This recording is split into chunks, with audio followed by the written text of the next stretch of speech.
Fala galera, ligada aqui no canal SST Online, como é que vocês estão?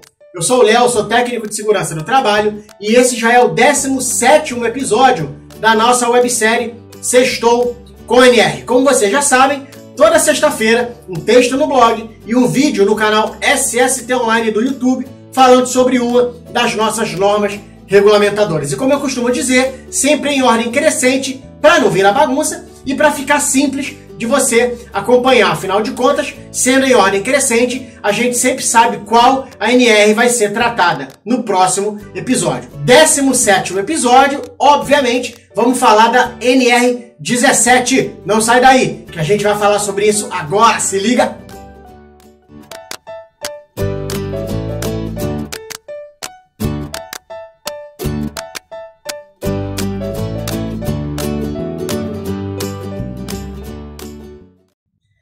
Muito bem, a NR17 é uma das normas mais comentadas ultimamente por causa da sua integração com a nova NR1. Afinal de contas, o inventário de riscos previstos no PGR da nova NR1, ele exige os resultados da avaliação ergonômica nos termos da NR17. Ou seja, a NR17 vai dar os termos da avaliação ergonômica que vai precisar estar presente no PGR, no inventário de riscos do PGR. Então a NR17 ela vem sendo muito debatida e muito comentada justamente por causa disso. A NR17, publicada em 1978, lá pela portaria 3214, já passou por 5 alterações, sendo que a última dela foi no ano de 2018. Caracterizada como uma norma geral pela portaria 787, a redação da NR17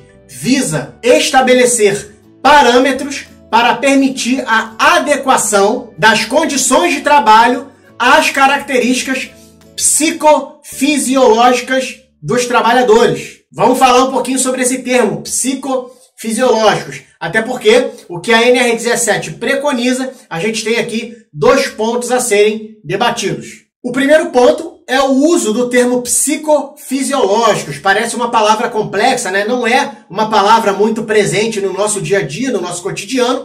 Então parece um termo muito rebuscado, muito complicado, mas se a gente fizer a separação da palavra, fica fácil de entender o que ela significa. Psico, de mente, e o fisiológico, de organismo, de corpo. Então a gente já sabe que a NR17 ela vai abordar condições relacionadas à mente e o corpo. Mais ou menos como aquela frase, mente são, corpo são os termos da NR17. É o que preconiza a norma para que o trabalhador esteja apto a exercer as suas atividades. Você está com a mente funcionando bem e o corpo funcionando bem. Portanto, logo de cara, já vai pelo ralo aí a definição de alguns profissionais, de algumas pessoas que olham a NR17 única e exclusivamente como sendo algo relacionado a posicionamento do corpo, a estrutura, só a parte de fisiologia, né? A parte do fisiológico, esquecendo o psico, deixando um pouco de lado a parte da mente, o psicológico de lado. O segundo ponto é esse trecho, permitir a adaptação das condições de trabalho às características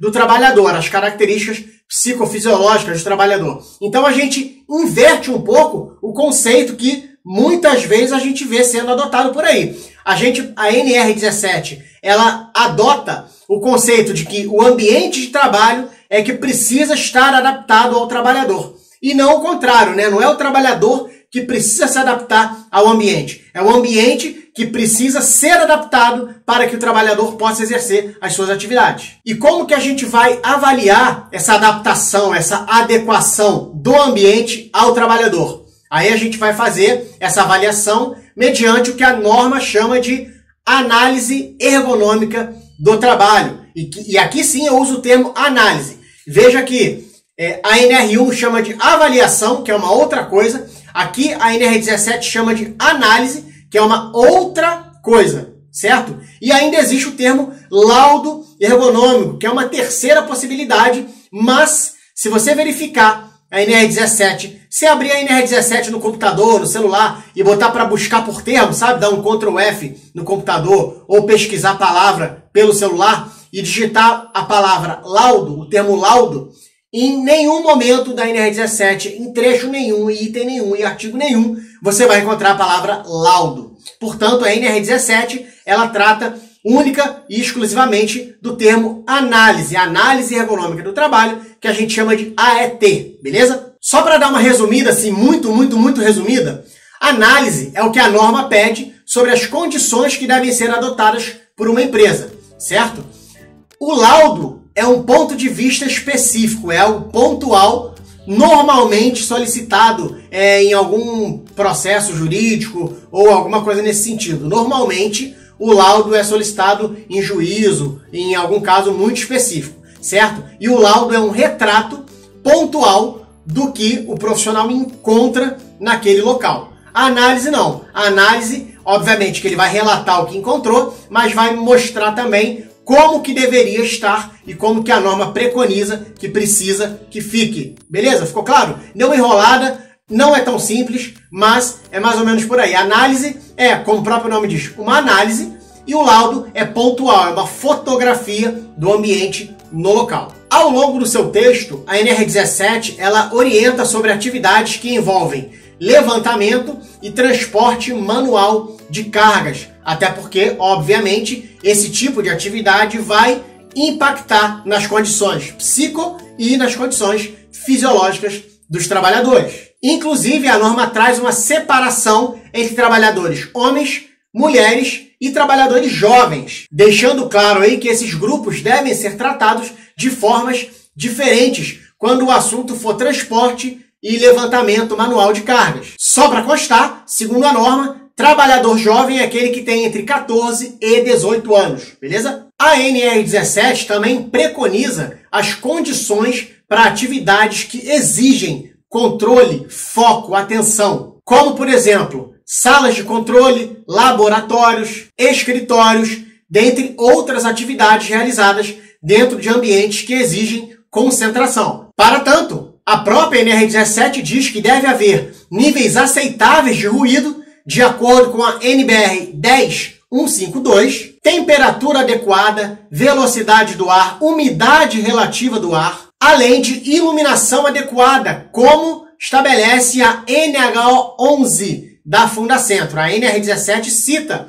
a norma de higiene ocupacional número 11 da Fundacentro como sendo a norma que vai ceder e fornecer os parâmetros de avaliação e de controle dos níveis de iluminação dentro desses ambientes. Além da sua parte normativa, que é geral, a NR17 também traz alguns anexos, no caso são 2, e a gente vai falar um pouquinho sobre cada um deles de forma bem rapidinha. O anexo 1 orienta sobre o trabalho dos operadores de checkout, normalmente conhecidos como caixa, né? Caixa de mercado, de farmácia, de comércio em geral, que a norma trata como operadores de checkout. Como são trabalhadores que têm uma possibilidade muito pequena de variar postura, posicionamento, mobiliário, então a norma ela traz orientações bem específicas sobre esse tipo de trabalho, sobre essa atividade que é muito comum em todo o país. Então a norma orienta sobre condições específicas para tentar minimizar os impactos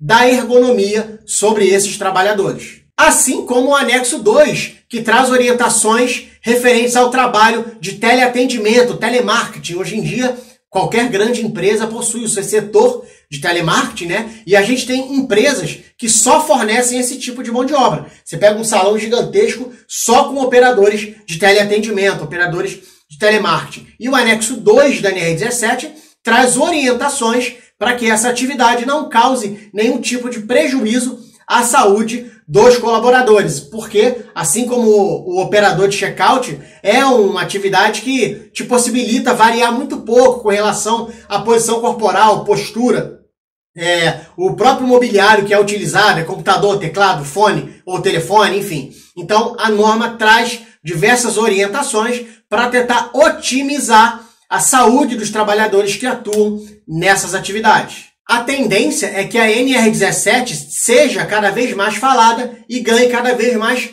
força, tanto por causa da nova NR1, dessa avaliação ergonômica que tem que estar dentro do PGR, como pela conscientização das empresas que vêm percebendo a importância que a ergonomia traz para as suas atividades. Afinal de contas, é uma demonstração de que a empresa se preocupa com a saúde do colaborador, mas, obviamente, que não é de graça, é porque desta forma ela consegue reduzir os níveis de afastamento, de absenteísmo, presenteísmo, e isso acaba refletindo nos resultados desses colaboradores diretamente para as empresas, ou seja, em números, produzem mais, produzem melhor e a empresa tem menos custos com afastamentos, acidentes e outras possibilidades que a falta de uma gestão de ergonomia pode fazer. E aí, tem alguma dúvida com relação ao NR17? Pode deixar nos comentários alguma sugestão, alguma reclamação, deixa aí que a gente se vira nos 30